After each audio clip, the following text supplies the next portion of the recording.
Economics Awadh classes YouTube channel पे आपका स्वागत है। डेली एमसीक्यू क्लास के अंतर्गत आज के इस वीडियो में 25 बहुविकल्पी प्रश्नों को सॉल्व करेंगे। यह प्रश्न TGT, PGT, net, JRF, KVS, NBS, GIC, LT एवं झारखंड प्रवक्ता परीक्षा के साथ साथ बिहार प्रवक्ता परीक्षा के लिए महत्वपूर्ण है। ये प्रश्न पिछली कई टीचिंग एग्ज़ाम से लिए गए हैं। तो चलिए आज के क्वेश्चन स्टार्ट करते हैं और देखते हैं आज के इस वीडियो में क्या क्या क्वेश्चन हैं। पहला क्वेश्चन है जो वह सीमांत लागत और औसत लागत वक्र के मध्य संबंध से लिया गया है। इसमें पूछा गया है जब सीमांत लागत कम हो रही है तो औसत लागत सीमांत लागत से क्या बराबर होती है, कम होती है, अधिक होती है, कोई नहीं। तो इसे एक आरेख से स्पष्ट किया जा सकता है। ये आरेख, ये मार्जिनल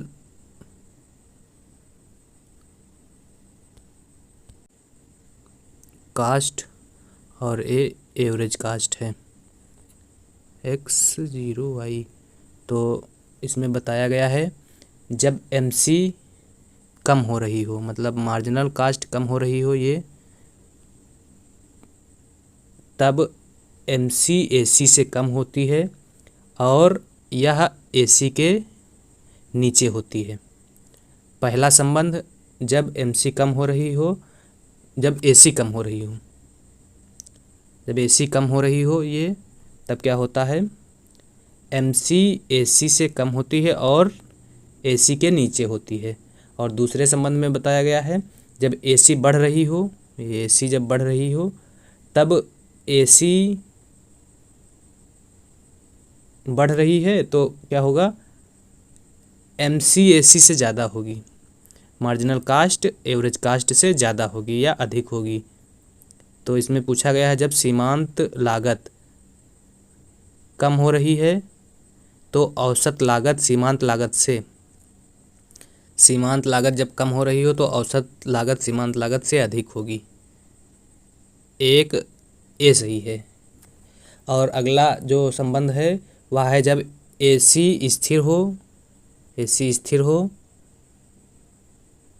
इसमें MC बराबर AC होता है तथा MC रेखा AC को नीचे से काटती है। जब क्या होता है AC स्थिर होती है तब AC और MC बराबर होती है। तो तीन संबंध में दूसरा जो संबंध है वह इस क्वेश्चन में पूछा गया है। अगला क्वेश्चन है दीर्घकालीन लागत फलन के अंतर्गत कुछ साधन स्थिर होते हैं, सभी साधन स्थिर होते हैं, सभी साधन परिवर्तनशील होते हैं, कुछ साधन परिवर्तनशील होते हैं। तो दीर्घकालीन उत्पादन फलन के अंतर्गत सभी उत्पादन साधन परिवर्तनशील होते हैं, क्योंकि दीर्घकाल में समय ज़्यादा मिल जाता है, इसलिए उत्पादन के सभी साधन जो है परिवर्तनशील होते हैं। दीर्घकाल का मतलब एक लंबी समयावधि से है और दीर्घकाल में उत्पादन को समय ज़्यादा मिल जाता है, जिससे क्या होता है दीर्घकाल में उत्पत्ति का प्रत्येक साधन परिवर्तनशील होता है और दीर्घकाल में एक फर्म अपने उत्पादन पैमाने को परिवर्तित करने के लिए उत्पत्ति के साधनों को सुविधा तथा आवश्यकता अनुसार परिवर्तित कर सकती है। दीर्घकाल में जो उत्पादन के साधन हैं इसे पैमाने के प्रतिफल के रूप में भी जाना जाता है। इसके साथ जो अल्पकालीन उत्पादन फलन है, तो अल्पकालीन उत्पादन फलन की अवधि, समयावधि क्या होती है वह कम होती है, जिसमें उत्पत्ति के सभी साधनों को परिवर्तित नहीं किया जा सकता है। अल्पकाल में उत्पादन के कुछ साधन स्थिर तथा कुछ परिवर्तनशील होते हैं। अल्पकालीन उत्पादन फलन को परिवर्तनशील अनुपातों का नियम भी कहा जाता है। तो अल्पकालीन जो उत्पादन फलन है उसको परिवर्तनशील अनुपातों का नियम कहा जाता है और जो दीर्घकालीन उत्पादन फलन है उसको पैमाने के प्रतिफल का नियम कहा जाता है। तो इसमें 2 नंबर क्वेश्चन में पूछा गया दीर्घकालीन उत्पादन फलन के अंतर्गत सभी साधन परिवर्तनशील होते हैं। अगला क्वेश्चन, परा उत्पादन फलन का संबंध निम्न में से किस अवधि से है? अल्प अवधि, दीर्घ अवधि, बाजार अवधि अति दीर्घ अवधि। तो परा उत्पादन फलन का संबंध जो है वह अति दीर्घ अवधि से है। अति दीर्घ अवधि जो है वह ऑप्शन डी में है। 3 का सही आंसर डी है। अगला 4 नंबर क्वेश्चन, वालरा का सामान्य संतुलन का मॉडल एक स्थैतिक मॉडल है, तुलनात्मक स्थैतिक मॉडल है, एक गत्यात्मक मॉडल है, कोई नहीं। तो वालरा का सामान्य संतुलन मॉडल जो है एक स्थैतिक मॉडल है। ए 4, ए सही है 5। सुटोवस्की विरोधाभास का संबंध है अंतर्राष्ट्रीय अर्थशास्त्र से, कल्याणकारी अर्थशास्त्र से, लोक अर्थशास्त्र से, मौद्रिक अर्थशास्त्र से। तो अंतर्राष्ट्रीय अर्थशास्त्र से सुटोवस्की का संबंध नहीं है। सुटोवस्की का संबंध जो है वह कल्याणकारी अर्थशास्त्र से है। 5 बी सही है 6। पैरेटो अनुकूलतम प्राप्त होता है मार्शल बॉक्स में, पैरेटो बॉक्स में, एजवर्थ बॉक्स में, रिकार्डो बॉक्स में। तो पैरेटो अनुकूलतम जो है वह एजवर्थ बॉक्स में प्राप्त होता है। 6 सी सही है। पैरेटो का कल्याण सिद्धांत जो है वह 3 सीमांत दशाओं का वर्णन करता है। क्या है 3 सीमांत दशाएं? जो पहली सीमांत दशा है वह विनिमय की कुशलता है जो उपभोक्ताओं के लिए होती है। इसमें MRSAXY बराबर MRSBXY के द्वारा इसको व्यक्त किया जा सकता है। विनिमय कुशलता जो उपभोक्ताओं के लिए होती है। दूसरी जो कुशलता है वह है उत्पादन की कुशलता जो फर्मों के लिए होती है, जिसमें MRTSLKX बराबर MRTSYLK को लिया जाता है। उत्पादन की कुशलता क्या है? फर्मों के लिए है। अगला जो सीमांत दशाएं हैं पैरेटो की 3, जो तीसरी दशा है वह उत्पादन संयोग की या रूपांतरण की समान सीमांत दर है, जिसमें MRPTXY बराबर MRX फर्म XY और MRSBXY के द्वारा दिखाया गया है। अगला क्वेश्चन जो है वह है 6 नंबर क्वेश्चन। 6 नंबर में एजवर्थ बॉक्स सही है। अगला 7 नंबर क्वेश्चन, व्यापार चक्र का वर्णन करने के लिए त्वरक सिद्धांत का प्रयोग किया गया। एरो द्वारा, कीन्स द्वारा, जेबिसे द्वारा, हिक्स द्वारा। तो त्वरक सिद्धांत का प्रयोग जो है व्यापार चक्र का वर्णन करने के लिए हिक्स द्वारा दिया गया। 7 डी सही है। 8 सापेक्ष आय परिकल्पना का प्रतिपादन किया गया। तो सापेक्ष आय परिकल्पना का प्रतिपादन जेम्स ड्यूजनबेरी द्वारा किया गया था। क्या है सापेक्ष आय परिकल्पना? सापेक्ष आय परिकल्पना कीन्स के उपभोग के मनोवैज्ञानिक सिद्धांत का सुधार है। 1936 में केन्स ने अपनी पुस्तक में लोगों के उपभोग व्यवहार की व्याख्या की, जिसे उन्होंने उपभोग का मनोवैज्ञानिक नियम कहा। कीन्स का कहना था कि लोगों का उपभोग उनकी निरपेक्ष आय पर निर्भर करता है। जैसे जैसे निरपेक्ष आय बढ़ती है उपभोग पर किया जाने वाला कुल व्यय कम होता चला जाता है। APC या औसत उपभोग प्रवृत्ति व्यक्ति की आय बढ़ने के साथ साथ कम होती चली जाती है। औसत और ठीक ऐसा ही MPC सीमांत उपभोग प्रवृत्ति के साथ होता है। कीन्स का ये पूरा विचार, जिसे वे मूलभूत मनोवैज्ञानिक नियम कहते हैं, किसी तरह की इंपीरियल अध्ययन पर आधारित नहीं था। ये उनके अनुभव पर आधारित था और कीन्स की इस परिकल्पना पर तब तक सवाल नहीं किया जा सकता जब तक 1946 में साइमन कुजनेट्स का अध्ययन प्रकाशित नहीं हुआ। कुजनेट्स ने 1969 और 1938 के बीच उपभोग और आय आंकड़ों का विश्लेषण किया और उन्होंने पाया कि औसत उपभोग प्रवृत्ति वैसे नहीं होती जैसे कि केन्स बताना चाहते थे।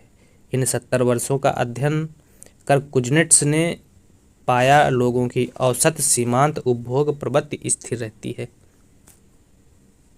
अगला 9 नंबर क्वेश्चन, बैड बैगन प्रभाव एक उदाहरण है प्रदर्शन प्रभाव का, रैचेट प्रभाव का, आय प्रभाव का, दर्पण प्रभाव। बैड बैगन प्रभाव प्रदर्शन प्रभाव का उदाहरण है। ड्यूजनबरी के सापेक्ष आय परिकल्पना में एपीसी दीर्घकाल में स्थिर होती है, पर ऐसा क्यों होता है? इसके दो कारण हैं, प्रदर्शन प्रभाव और रैचेट प्रभाव। रैचेट प्रभाव क्या है? प्रदर्शन प्रभाव पहले जान लेते हैं। प्रदर्शन प्रभाव क्या है? व्यक्ति अपने पड़ोसी या समाज के अन्य व्यक्तियों की लाइफ स्टाइल को कॉपी करना चाहता है। अगर वह ऐसी सोसाइटी में रहता है जहां लोगों का रहन सहन का स्तर ऊंचा है, तो वह उस रहन सहन के स्तर को ऊंचा करने की कोशिश करता है, भले ही उसकी आय एवं ज़रूरतें कम हैं। तो इसका जो सही आंसर है वह बैड बैगन प्रभाव उदाहरण है प्रदर्शन प्रभाव का। 9 ए सही है। 10 उपभोग की जीवन चक्र परिकल्पना किसके द्वारा विकसित की गई? तो उपभोग की जीवन चक्र परिकल्पना एफ मोदिग्लियानी द्वारा विकसित की गई थी। क्या है उपभोग की जीवन चक्र परिकल्पना? जीवन चक्र परिकल्पना मोदिग्लियानी के बचत और वित्तीय बाजार के ऊपर उनके विश्लेषण का एक भाग है। बचत और वित्तीय बाजार के ऊपर काम करने के लिए 1985 में मोदिग्लियानी को नोबेल पुरस्कार दिया गया। अगला क्वेश्चन 11, कीन्स का उपभोग का नियम लागू होता है समाजवादी अर्थव्यवस्था पर, मिश्रित अर्थव्यवस्था पर, पूंजीवादी अर्थव्यवस्था पर, उपरोक्त सभी। तो कीन्स का उपभोग का नियम जो है वह पूंजीवादी अर्थव्यवस्था पर लागू होता है। 11 सी सही है। 11 का सही आंसर सी। अगला 12 नंबर क्वेश्चन, सार्वजनिक व्यय दो धार वाला अस्त्र है कथन है डाल्टन, रिकार्डो, फिंडलेसिराज, उपयुक्त तो कोई नहीं। तो सार्वजनिक व्यय एक दो धार वाला अस्त्र है, यह कथन स्टिगलर का है और स्टिगलर ऑप्शन में नहीं है, इसलिए 12 का सही आंसर डी है। अगला 13 नंबर क्वेश्चन, सार्वजनिक आय का सबसे महत्वपूर्ण साधन होता है। तो सार्वजनिक आय का सबसे महत्वपूर्ण जो साधन है वह कर है। 13 का ए सही है। 14, कार्यात्मक वित्त के विचार को सर्वप्रथम किसने विकसित किया? तो कार्यात्मक वित्त के विचार को सर्वप्रथम एपी लर्नर द्वारा विकसित किया गया था। तो एपी लर्नर ऑप्शन में नहीं, इसलिए कोई नहीं। 14 का डी सही है। अगला 15 नंबर क्वेश्चन, मांग की लोच अधिक होने पर करारोपण या करापात अधिक होगा? तो मांग की लोच अधिक होने पर करापात अधिक पड़ेगा किस पर? क्रेता पर। 15 ए सही है। 16, कर विवर्तन से हो सकता है। कैसे कर विवर्तन आगे की ओर होता है या पीछे की ओर होता है? दोनों ओर होता है, कोई नहीं। तो कर विवर्तन आगे की ओर पीछे की ओर दोनों तरफ होता है। 16 ए और बी दोनों सही हैं, दोनों सी ऑप्शन में सी सही है। 17, भारत प्रथम क्षेत्रीय ग्रामीण बैंक की स्थापना की गई 2 अक्टूबर 1975 को। 17 का सही आंसर जो है वह ए है। 18, मुद्रास्फीति से बाजार में चीज़ें सस्ती हो जाती हैं, महंगी हो जाती हैं, प्रचुर मात्रा में मिलती हैं, कोई नहीं। तो मुद्रास्फीति से बाजार में चीज़ें जो है वह महंगी हो जाती हैं। क्यों महंगी हो जाती हैं? क्योंकि मुद्रा का मूल्य गिरता है और वस्तु का मूल्य बढ़ता है, इसलिए वस्तुएं क्या होती हैं? मौद्रिक बाजार में महंगी हो जाती हैं।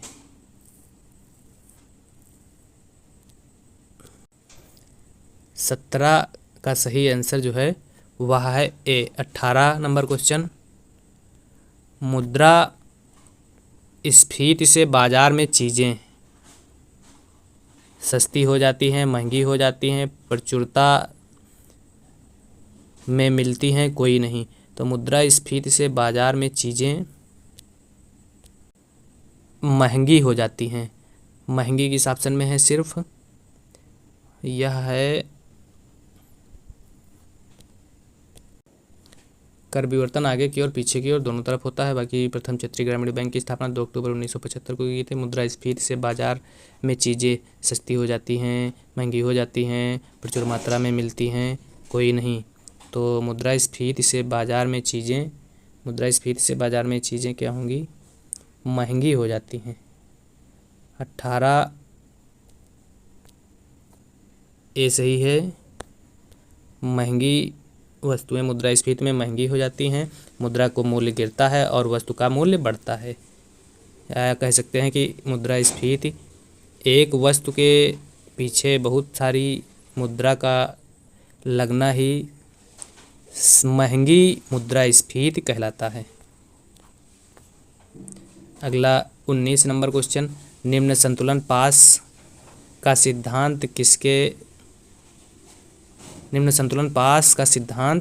किसके द्वारा दिया गया था? तो निम्न संतुलन पास का सिद्धांत नेल्सन द्वारा दिया गया था। 19 सी सही है। 20 किन्स का आर्थिक विकास सिद्धांत अर्थव्यवस्था के लिए है? तो किन्स का आर्थिक विकास सिद्धांत जो है विकसित अर्थव्यवस्था के लिए है। 20 डी सही है। 21 बड़े धक्के का सिद्धांत प्रतिपादित किया गया था।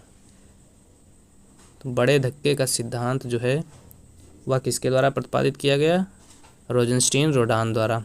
21 बी सही है। 22 सामाजिक द्वैतवाद का सिद्धांत विकसित किया गया है। तो सामाजिक द्वैतवाद का सिद्धांत जो है वह जे.एच. बोके द्वारा विकसित किया गया था। 22 ए सही है। 23 निम्न चित्र में प्रदर्शित है। तो निम्न चित्र में पूर्ण प्रतियोगिता को दिखाया गया है। 100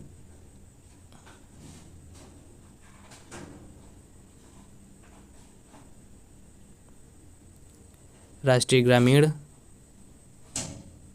रोजगार गारंटी कार्यक्रम प्रारंभ हुआ। तो राष्ट्रीय ग्रामीण रोजगार गारंटी कार्यक्रम जो है फरवरी 2006 में प्रारंभ हुआ। अगला, राष्ट्रीय ग्रामीण स्वास्थ्य मिशन